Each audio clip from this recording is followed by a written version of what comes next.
पश्चिम बंगाल विधानसभा चुनाव के बीच गुरुवार को बाराबनी में राजनीति का पारा उस वक्त अपने चरम पर पहुंच गया जब बुलडोजर बाबा के नाम से मशहूर उत्तर प्रदेश के मुख्यमंत्री योगी आदित्यनाथ चुनावी हुंकार भरने गुरुवार को बाराबनी ब्लॉक के आचरा स्कूल मैदान में बाराबनी से भाजपा प्रत्याशी अरिजीत राय के समर्थन में आयोजित की गई विशाल जनसभा में पहुंचे। उत्तर प्रदेश के मुख्यमंत्री और भाजपा के स्टार प्रचारक योगी आदित्यनाथ ने बाराबनी की धरती पर एक विशाल जनसभा को संबोधित करते हुए विपक्षी दलों पर तीखा प्रहार किया है। जय श्री राम के उद्घोष के साथ अपने भाषण की शुरुआत करते हुए योगी आदित्यनाथ ने बंगाल और उत्तर प्रदेश के सांस्कृतिक संबंधों को रेखांकित किया और ममता सरकार पर तुष्टीकरण और अराजकता का आरोप लगाया है।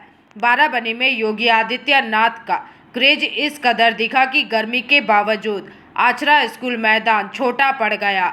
लोगों की भीड़ इतनी अधिक थी कि दूर दूर तक केवल सिर ही सिर नजर आ रहे थे। जैसे ही योगी आदित्यनाथ मंच पर पहुंचे, पूरा क्षेत्र जय श्री राम और वंदे मातरम के नारों से गूंज उठा। स्थानीय लोगों के अनुसार बाराबनी के इतिहास में ये अब तक की भाजपा की सबसे बड़ी राजनीतिक सभाओं में से एक थी। मुख्यमंत्री योगी ने अपने भाषण में उत्तर प्रदेश के कायाकल्प का जिक्र करते हुए ममता सरकार पर सीधा हमला बोला है। अपने भाषण के दौरान उन्होंने क्या कहा है, आइए सुनते हैं। देखो भाई, यूपी में कितना परिवर्तन हो गया। वहां किसी सड़क पे कोई नमाज नहीं पढ़ सकता,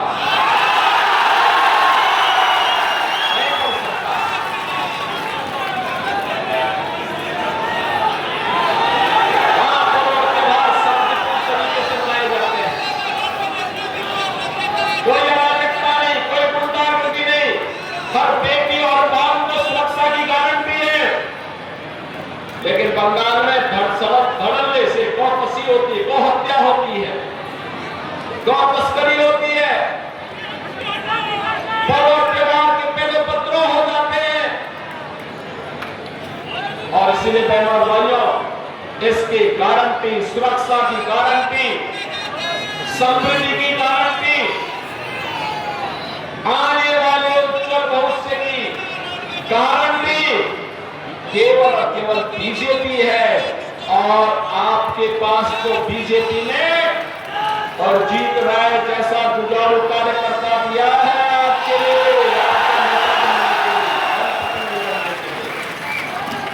एमएलए के प्रत्याशी के रूप में जीत राय को। और ये जीत का मतलब ही होता है कि जो सत्य को जीत सके। इसलिए अरिजीत राय को भारी बहुमत से विजयी बनाइए। बंगाल में बीजेपी की डबल इंजन सरकार को लाइए। समस्या का समाधान प्रधानमंत्री मोदी जी के नेतृत्व में डबल इंजन, डबल स्पीड से करेगा, बुलेट की स्पीड से करेगा। इस विश्वास के साथ आप सबका मैं आह्वान करता हूं। अरिजीत राय को भारी बहुमत से विजयी बना के भेजेंगे ना?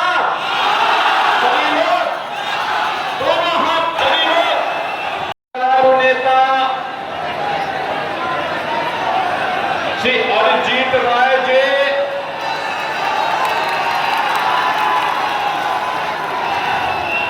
राजस्थान में भाजपा का झंडा उखाड़ने का प्रयास किया।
टीएमसी की अराजकता से मुक्त होने का आह्वान भी आप सबसे करने के लिए आई है।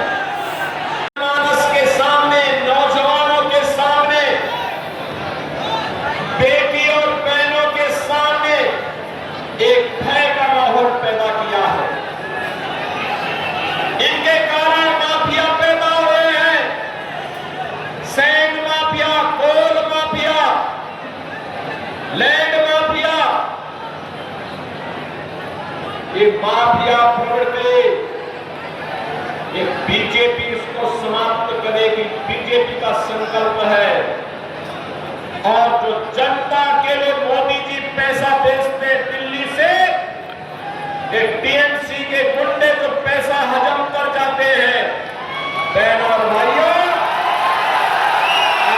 सबका एक हेलीपैड के अगल बगल जितने लोग खड़े हैं, अजीत राय को विजयी बना के भेजेंगे।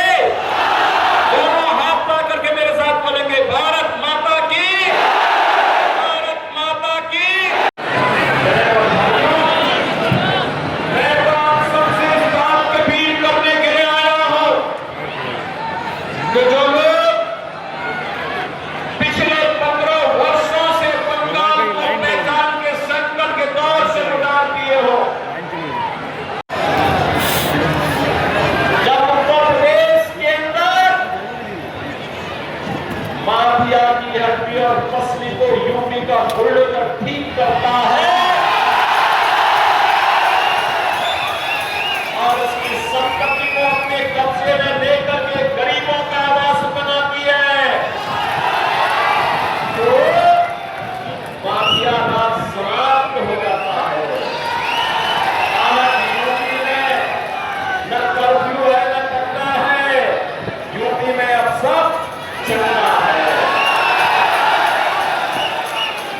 याद करिए, पहले राम जन्मभूमि के लिए हमें आंदोलन करना पड़ता था, राम भक्तों पर गोलियां चलती थी। मुझे भी एक प्रकार सेवक मिला है यहाँ पे,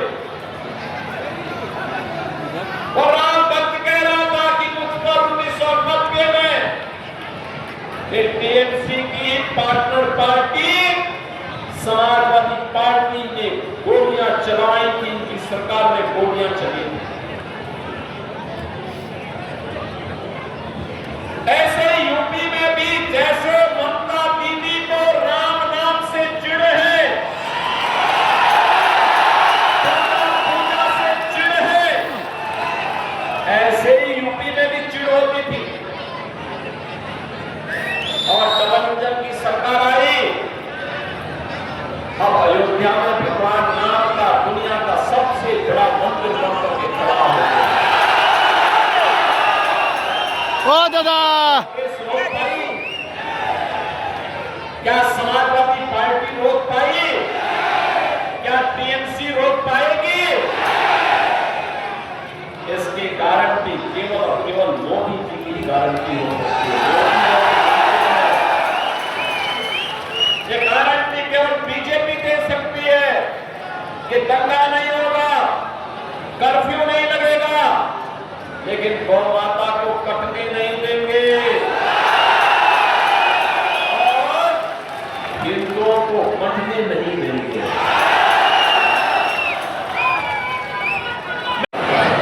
भारत की आवश्यकताओं की पूर्ति करता था, उद्योग धंधे थे, एक इकोनॉमिक लीडर के रूप में बंगाल की पूरी बोलती थी। नौजवानों के लिए नौकरी भी थी तो रोजगार भी था, अन्नदाता किसान प्रसन्न था, मछली उत्पादन तेजी के साथ बढ़ रहा था, चावल का उत्पादन भी बंगाल के अंदर तेजी के साथ बढ़ रहा था। लेकिन पहले कांग्रेस ने, फिर वामपंथ ने, और 15 वर्षों में टीएमसी ने इसको भ्रष्टाचार का, याद करिए, बंगाल आजादी के बाद विकास के पथ पर आगे चल रहा था, देश की अर्थव्यवस्था का ग्रोथ इंजन था। उस समय बंगाल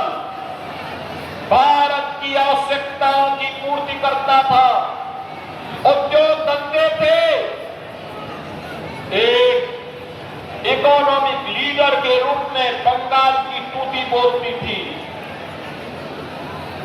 नौजवानों के लिए नौकरी भी थी तो रोजगार भी था। अन्नदाता किसान प्रसन्न था। मछली उत्पादन तेजी के साथ बढ़ रहा था। चावल का उत्पादन भी बंगाल के अंदर तेजी के साथ बढ़ रहा था।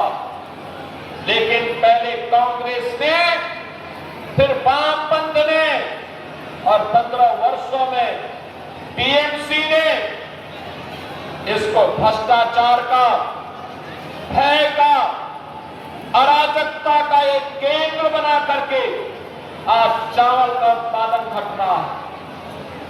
मछली उत्पादन का काम कम हुआ है। हो तो मुझे खून दो, मैं तुम्हें आजादी दूंगा।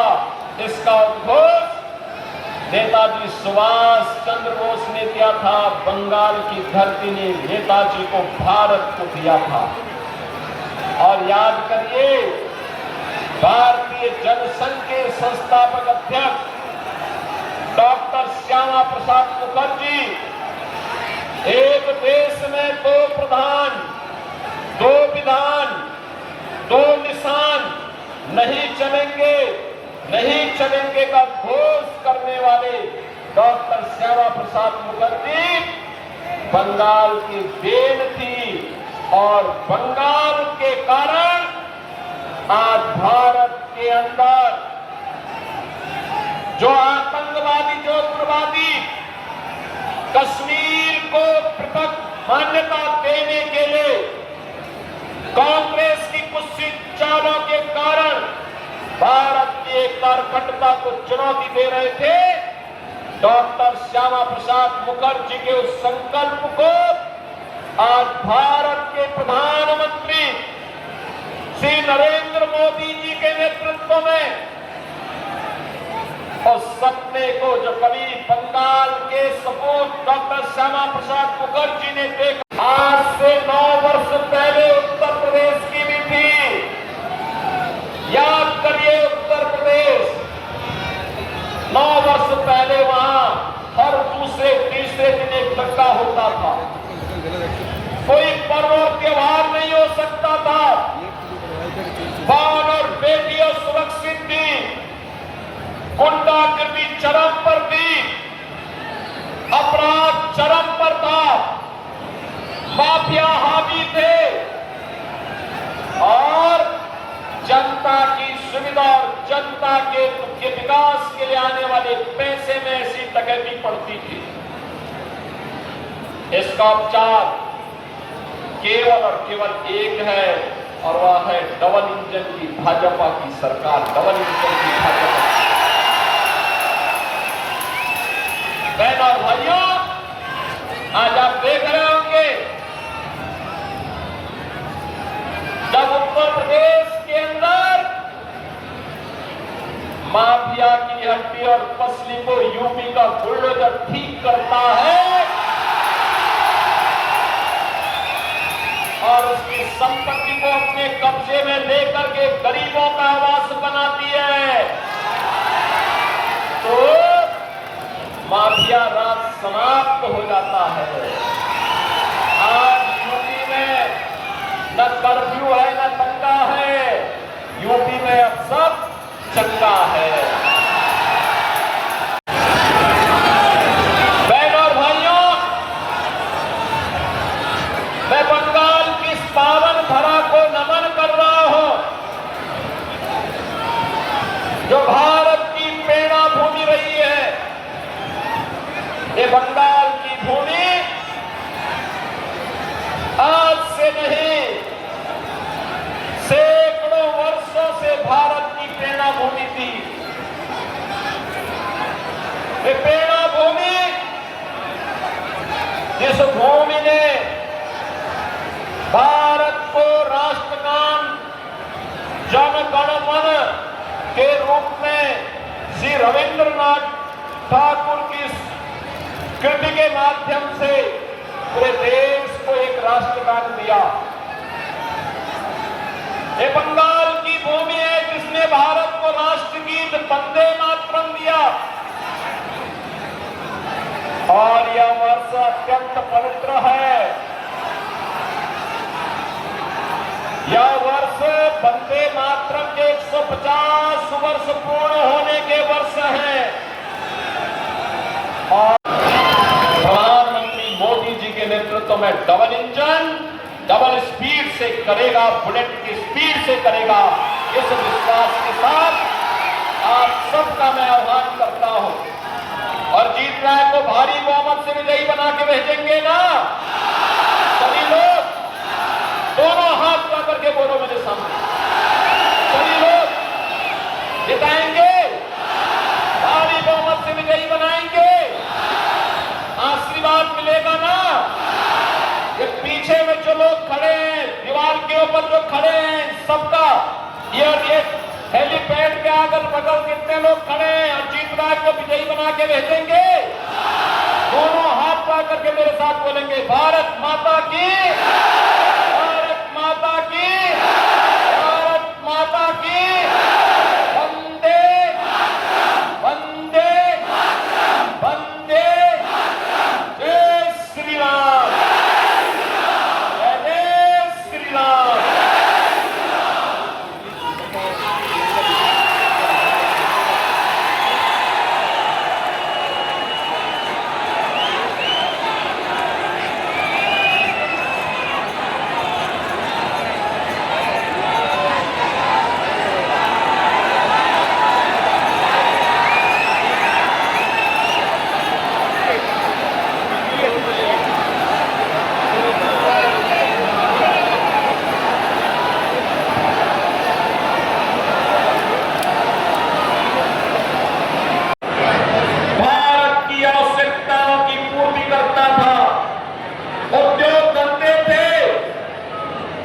एक इकोनॉमिक लीडर के रूप में बंगाल की टूटी बोलती थी। नौजवानों के लिए नौकरी भी थी तो रोजगार भी था। अन्नदाता किसान प्रसन्न था। मछली उत्पादन तेजी के साथ बढ़ रहा था। चावल का उत्पादन भी बंगाल के अंदर तेजी के साथ बढ़ रहा था। लेकिन पहले कांग्रेस ने, फिर वामपंथ ने और 15 वर्षों में टीएमसी ने इसको भ्रष्टाचार का, भय का, अराजकता का एक केंद्र बना करके आज चावल का उत्पादन घट रहा है। मछली उत्पादन का काम कम हुआ है। यहाँ के संसाधनों पर माफिया हावी हो रहे हैं। नौजवान के लिए नौकरी और रोजगार गायब। किसान प्लान करने के लिए मजबूर है क्योंकि उसको उसकी उपज का दाम नहीं मिल पाता है। यूपी के अंदर आलू का दाम 15 से 16 रुपया किलो मिल रहा है और बंगाल में 1 से 1.5 रुपया मात्र मिल रहा है।